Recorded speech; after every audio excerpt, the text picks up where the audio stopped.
Welcome to The Middle, a podcast about that messy middle in between job loss and the comeback, told by people who've lived it. From CEOs to veterans, athletes to analysts, we talk to folks navigating the unexpected turns in their careers and what comes next when the plan falls apart. These honest conversations will move you, make you think, and maybe even inspire you to leap into something new. Because behind every career pivot is someone just trying to figure it all out. How long were you in London? I was in London for 10 years. 10 years. Yeah. I have never been to London. It is a What? dream city. It's a dream city to go to. I have Oh come my this God. close, but I've never been. I mean, we have to manifest a London trip for you. You're missing out. I mean, London is a vibe. You will fall in love with it. I mean, I visited London quite late in my life, in 2015, actually, as a part of a conference. There was like a HR conference or something my company was sponsoring, and I came there and I fell in love with it. Oh my God. It's just like, it's even better once you kind of go there, and it's got like so many facets and flavors, and it just amazing. In fact, I went there. I actually met my husband, and then we got married. So I found, like, I always keep saying I fell in love with London first, and then with you, in that order. And yeah, and we've been married for last 10 years. It's always been on that. Like every year, I'm kind of like, all right, this is going to be the year that I go to London. I'm going to do this whole Europe trip. I'm going to go up to Scotland. Yeah. And it never manifests. You have a bit of a different middle from our more recent guests because you both had to recently walk away from your job and you started a new job that you didn't really expect to start. So I want to start with the first one. You were at Salesforce. How did you hear about Salesforce? Oh gosh. So I heard of Salesforce back in 2011, right? That time I was working in India. I was working with this IT company called Persistent Systems. And one of my, lot of like jobs entailed me to, that was aligned to like Salesforce, because I was taking care of like marketing for the cloud practice. And Salesforce was obviously one of the biggest partners for them. And I think that's the first time when I witnessed a company like with such a captivating essence, like in their marketing campaign, the vibrant branding. And bear in mind, it was 2011. So a lot of B2B marketing was very, I would say, tight-collared, and you had these big jargons and everything. It felt quite heavy. And on the opposite end of the spectrum, you had Salesforce, where they use vibrant colors. They had like these characters and Cody and Astro, and they had such a unique approach of making technology accessible and enjoyable for all. I remember Dreamforce was such a big event, and when I saw that, I'm like, hang on, it's like a concert. I know now everyone's doing it, but again, remember 2011? I was like, oh my God, this is so cool. You have like Red Hot Chili Peppers and Metallica. They're playing there. Oh my God, it was one of the things that I was like, I want to be there. And I remember being up at like 11:30 India time because of the time difference. And just to kind of tune into Mark's keynote, that time they used to do YouTube Live. Feels like such a long time ago. But remember those YouTube Lives? And yeah, like, oh my God, just sitting there and just being such starry-eyed with thinking that maybe one day I'll work for this company. I had not heard of Salesforce until maybe like 2020. When a company I was working for actually picked Salesforce to handle as their tool for some internal marketing. And it was the same thing. It just stood out in its branding and its colors. But it just had a different feel than a lot of the other tech companies that you were evaluating if you were, looking for a software vendor. So I can empathize with that. It really does. And even if you go, for anyone that knows, if you go to a Salesforce office or you go to a Dreamforce or a Salesforce event, it has just the national parks feel with the nature. It just feels different in a good way. So so you have Salesforce, you're very much, it's a model company for you. How did you actually get into the company then? Yes. So again, going back to London. So I visited London, and then of course I got married, and then I had to leave my job and start looking for companies to work here. And one of my favorite restaurants in London is Sushi Samba. And Sushi Samba is actually in the same building as Salesforce. So this is in Liverpool Street. As soon as you get out, it's like such a tall building as Salesforce does it, right? Like all the offices are like high rises. And as you go to Sushi Samba, so Sushi Samba is on the 36th floor. As we go in the lift, it's a transparent lift.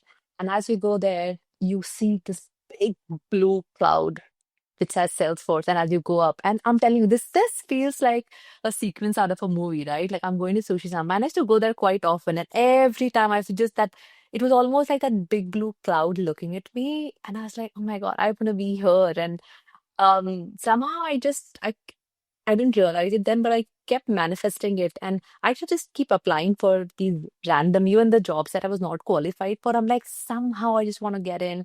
And then 5 years went by, and the Oh, fifth year wow. I was, Five years. Mhm, 5 years. I got approached by a headhunter, and he had seen Salesforce on my profile, and he said that there's an opening that you in App Exchange.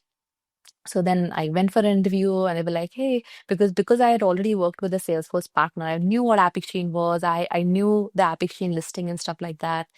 And yeah, my interview was amazing, and I ended up, joining Salesforce. I mean, shout out to Julie Jacobson for hiring me at Salesforce, and that was like the happiest day because you know how it's not easy as well. Like there was so much of competition and like so many rounds of interviews and stuff. Yeah, it was like a milestone for me to kind of, be part of a company I'd always dreamt of.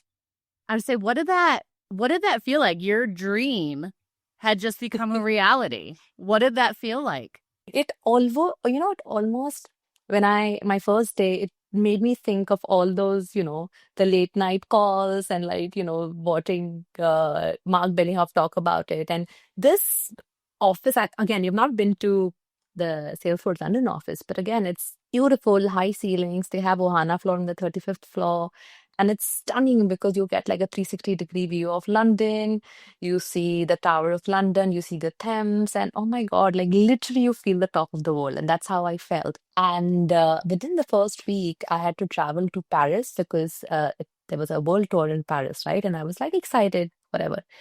Just 2 days before, Julie tells me that Mark Benioff is going to be there. He's going to be holding like a town hall. Oh my God, Megan. It was like, I can't believe like, this is the person I'd always kind of seen in this 16-inch like laptop screen.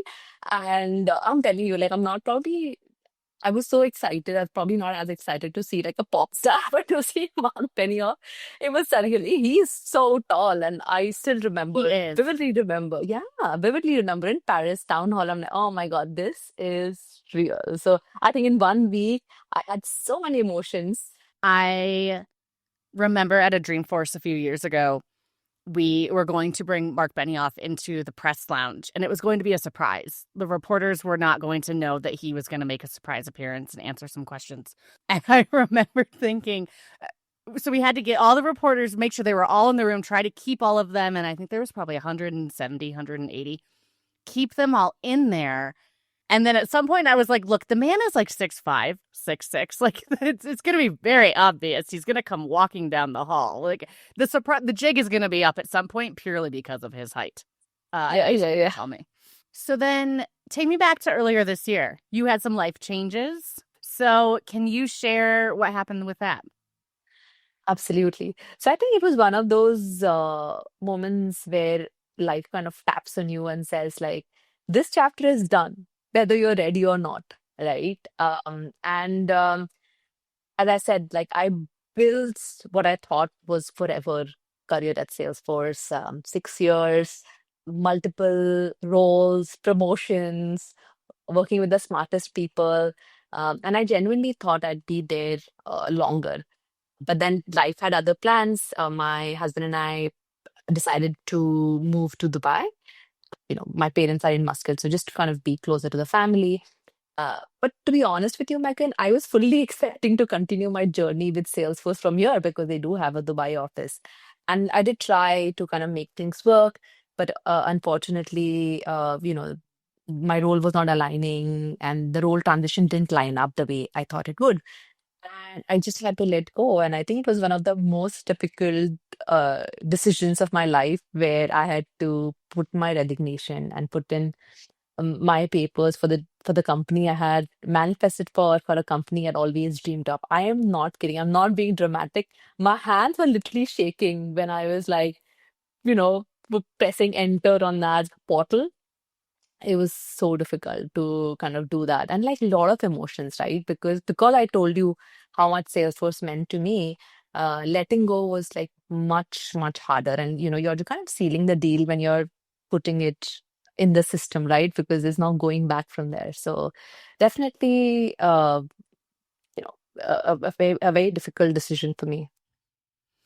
Yeah, that has to be incredibly hard. This is your dream company. You're doing great work. You work with great people.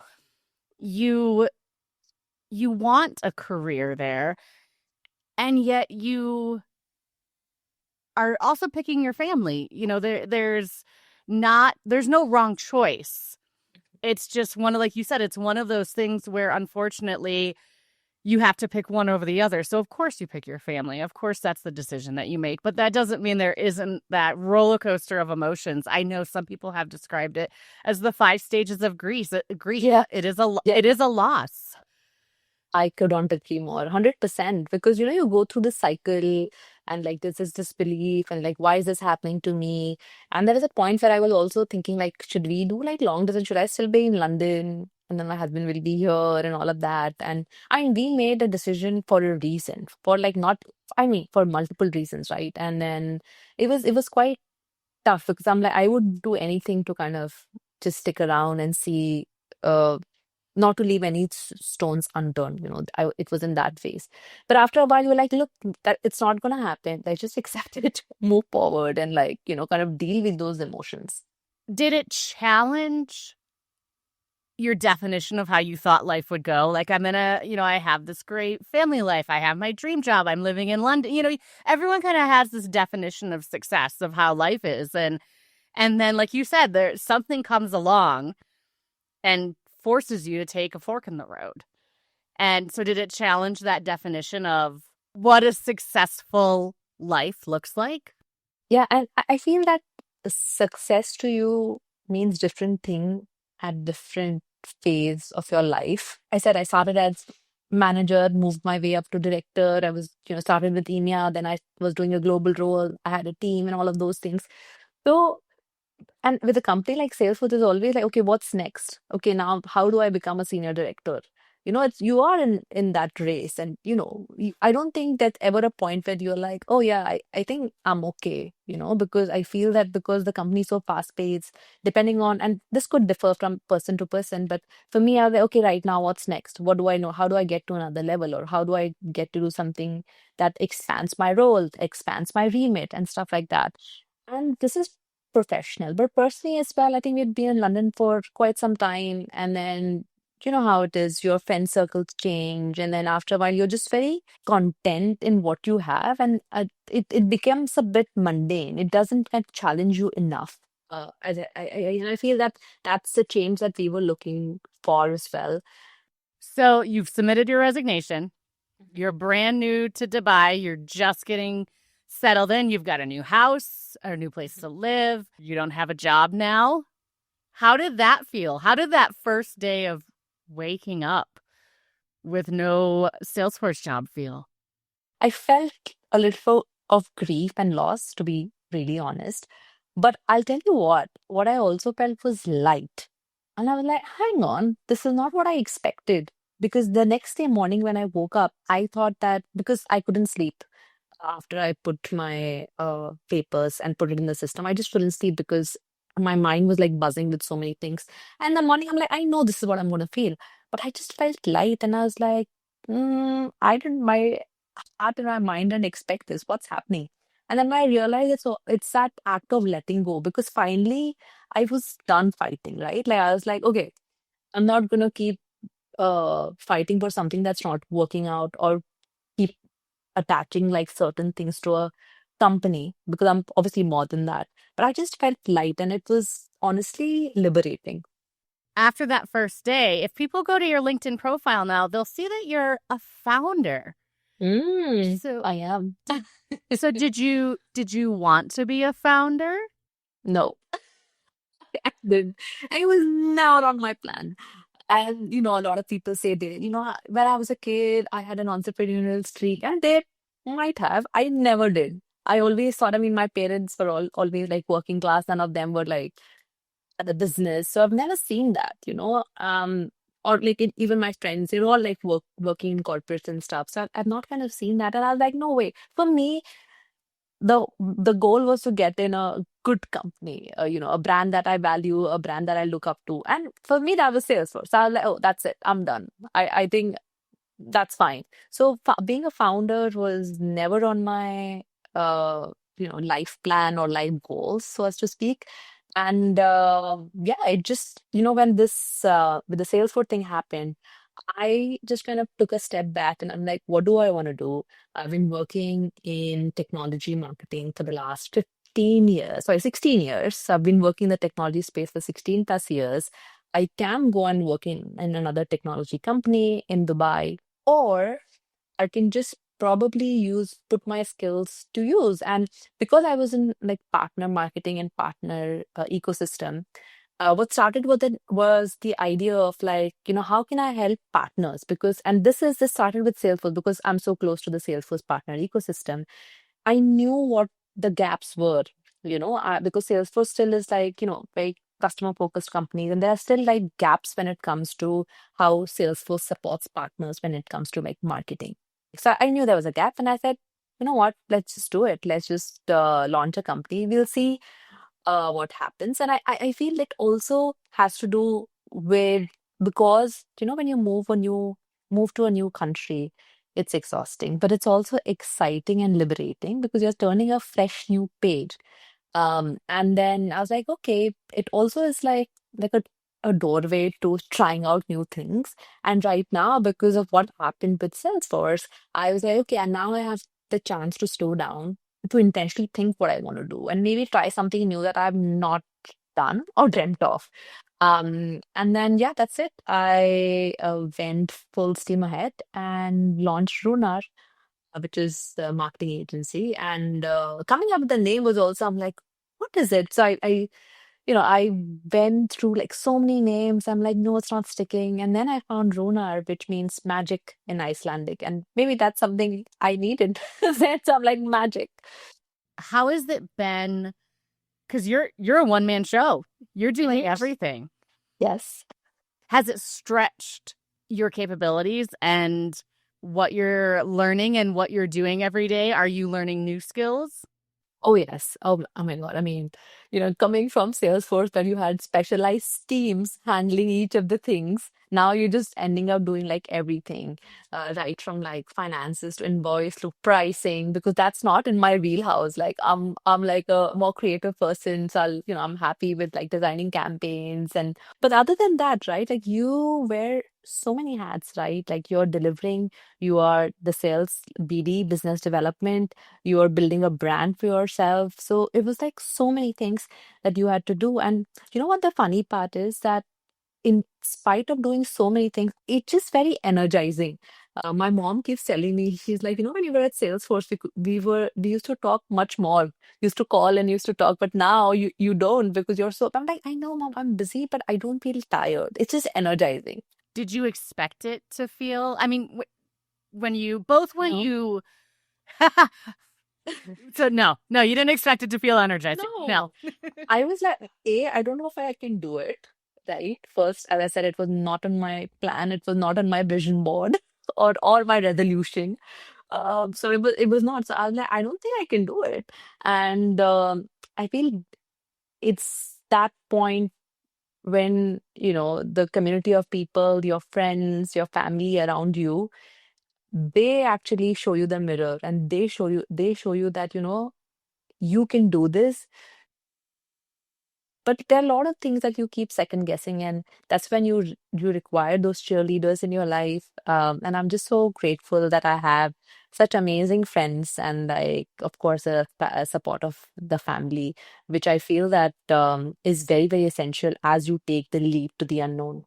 Have you ever had moments where you thought, maybe this isn't the right choice? Maybe I should try something else? Since you're being honest here, I still had my LinkedIn job alerts on while I was starting this. You know what I mean? Because I was like, what am I doing? Am I doing the right thing? Especially at the beginning, right?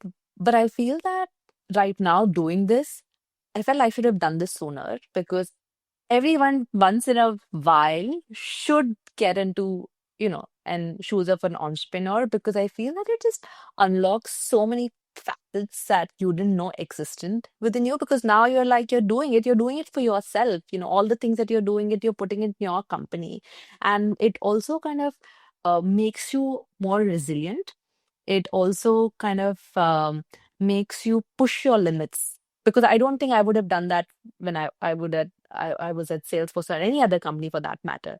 What have you learned about yourself as you've had to be in what I'll call a season of starting over? I learned that I'm far more resilient than I ever gave myself credit for. I didn't know that I would, do that. And again, like going back to at Salesforce, I had an identity, I had a safety net. And then when it was gone, I was like, what will I do without this? There was this whole messy middle where you keep, reevaluating your life choices and stuff. But I came out of it, right? Like they think that the messy middle is like kind of end, but I almost feel it's like a rite of passage. You have to go through it. You have to ride that wave to come out and see like what do you want to do, right? So that also taught me that I could thrive in unknown more than I thought I would. Because a lot of it is very predictable when you're in corporate world and stuff like that. So I feel that I'm thriving in it, which is great, because that's something that used to scare me a lot. So yeah, I think I learned to navigate the messy middle, and rather than just obsessing over how it was, started thinking about what the next chapter would be. I think you hit the nail on the head, which is we are all going to go through a middle, but that was the whole genesis of this podcast. Was I had personally gone through so many middles and I didn't have a playbook. And I thought, wouldn't it be great to just maybe have a one-stop shop or a place to go where you could hear all these other people talk about their middles and maybe learn something. So it is a rite of passage in life, and being able to learn from others, being able to learn something about yourself. I think that's, at least in my experience, is kind of when you know you're getting towards the end of that middle and you're starting to become that next era or phase of who you are. My last question for you before our lightning round: have your priorities changed, both personally and professionally? And will it change what you look for going forward? Yes, they have changed massively. I think I'm much more mindful and intentional. Before that, I was always like rushing from like one call to the other, one project to the other, chasing the next title, chasing the next milestone, QBRs. Like that was my life, right? Like it was, again, fast paced is can be a good thing, but can also lead to kind of being burned out. But I think this transition is almost kind of forced me to slow down and ask, like, okay, what does really matter to me? So also I feel that right now health and wellness has become like more priority, and doing work I genuinely enjoy, right? And I realized that it's not about like just filling your calendar like every hour, but it's just kind of filling with the right ones. So if I were to kind of distill down my priorities, I would say like time, health, and also courage, because I feel that courage to keep taking leaps even when they are uncomfortable, right? And I've done so many things in the past couple of months which are uncomfortable. Like, I'll give you an example. I think I touched briefly on this before. It's like LinkedIn, right? Putting post on LinkedIn. Very few of my things for like personal and like, again, being more vulnerable. And I remember when I put my first episode of like the leap where I talk about like leaving your dream job, And then starting something new. I was like, oh my God, people are going to be judging me. And like, they're like, what is she saying? And like all of that.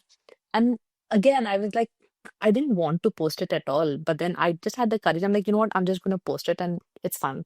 And I did. And you know what? This podcast, Megan, is because of that. Because shout out to Deb. She saw it. And then when you posted about the middle, she tagged me and see, that's how, like, if I had not posted it, it would have never happened. So what I'm trying to say is because I had courage to do that then, and then I think once you do it, confidence follows, right? Once you have the courage, confidence follows. So initially it was like, what are people gonna think? And like, am I adding value? Am I getting too personal? Am I getting too vulnerable? All of that. But once you get past that, it's a smooth ride. So I feel courage, and I want to keep doing things that make me feel uncomfortable. I feel that's also my priority because it pushes my limit. It unlocks the facets that I didn't know existed in the first place. I love what you said about once you feel courage, the confidence comes, because I think that's so true. Well, we are at our lightning round. I have Yes. several questions for you. Are you ready? I am. And you know what? I did listen to your podcast, but I'm like, I'm not gonna go to the end because I want to be surprised and kind of see what the lightning round is. So I have no idea what it is. So bring it on. I will say my lightning round Word doc is about 4 pages. I try Oh not my to God. use the same questions. I do repeat a few, but so I very much try, and even if you listen to previous episodes, that does not mean the same questions will come up. So, my first lightning round question for you is, what is one piece of advice you would give your younger self? Oh, okay. It always gets better. Ooh, I like that one. Yeah, short and sweet, but it always gets better. No matter what it is, just like, yeah, do not dim your aspirations. It always gets better. Like, whatever situations you're in, it always gets better. Do you prefer reading books or watching movies? It depends on what my mood is. For example, if there's a movie that's based on a adaptation of a book, then I would probably read a book first and then the movie. I think that makes I think that makes sense. I do that too. And then you compare. You have to compare the book to the movie. Exactly. If you could meet your future self, what would you ask them? I would probably ask her, what would be your advice to me to get there? Oh, I like Mm. that. Yeah. I like that You know one. how you asked me what would your be your advice for your younger self? That's the same question I would ask my future self. That's a good one. As a kid, what did you want to be when you grew up? Oh, doctor. I wanted to become a doctor. I was so obsessed with becoming a doctor and stuff and whatever. And I did not get admissions in the college and university that I wanted. So I didn't end up becoming one. I ended up doing biotechnology and then MBA and stuff. But when I was a kid, I was like totally obsessed with like becoming a doctor. I know that's like very stereotype for like Indians, but yeah, that was like, yeah. What is your favorite junk food?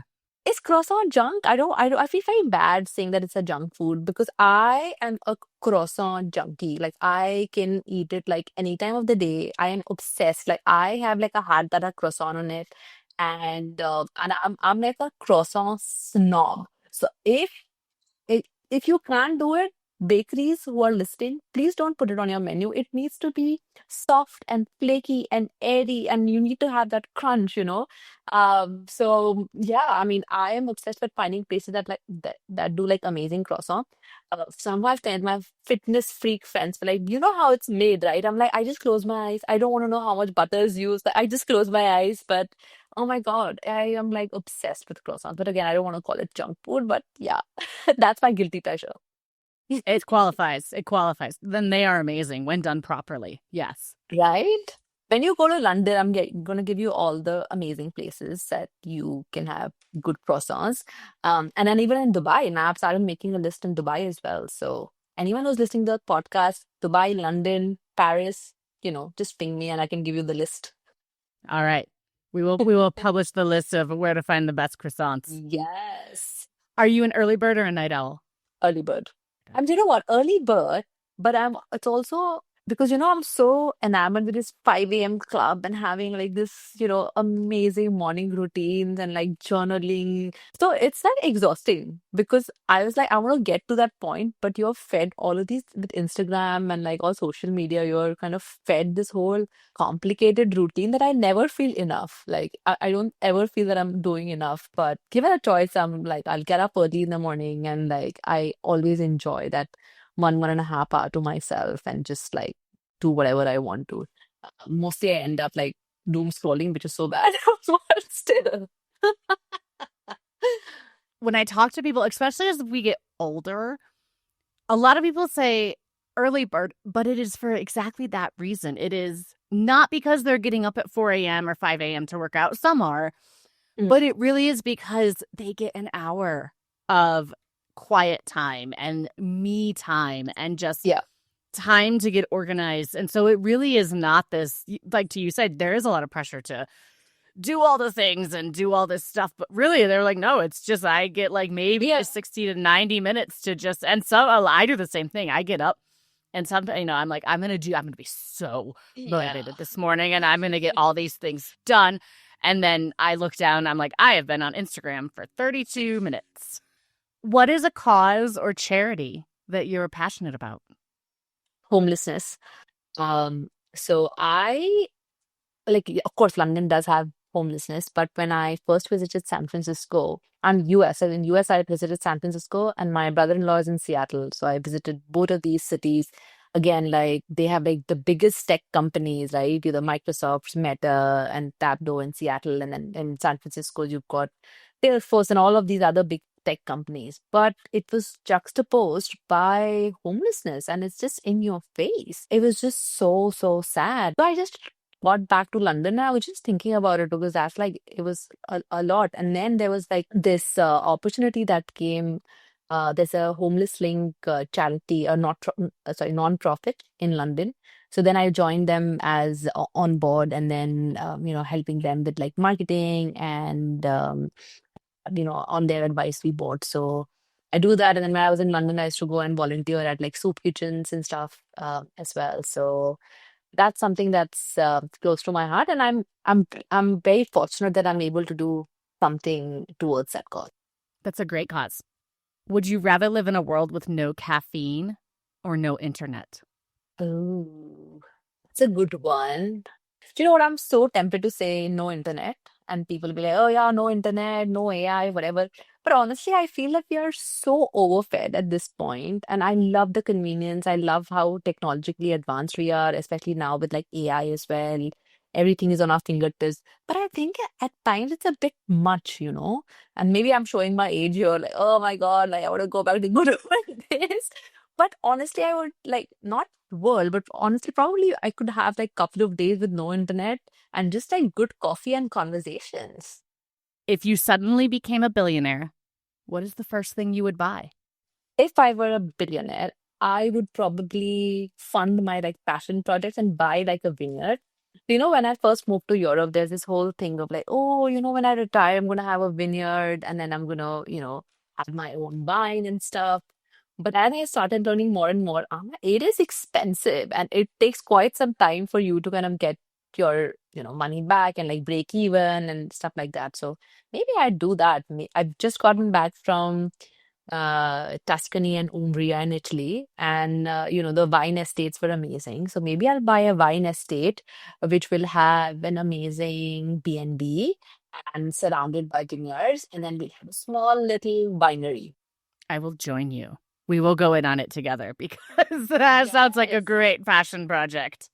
I know. Well, before we sign off, where can folks find you? In Dubai, eating croissants. No, no, no, I get it. So, Bear, you can obviously connect with me on LinkedIn. And if you're interested to find more about Runar marketing, you can visit our website. It's called runarmarketing.com. And you'll be able to see how we are helping founders and partners. I appreciate you sharing your story and being so candid about the struggles and the challenges of being a founder. We are cheering you on and we're excited to see what's next for you. Thank you. Thanks for listening to The Middle. If today's story resonated with you, drop a subscribe, share the episode, and let's keep these conversations going. Until next time, remember, your story isn't over. You're just in the middle.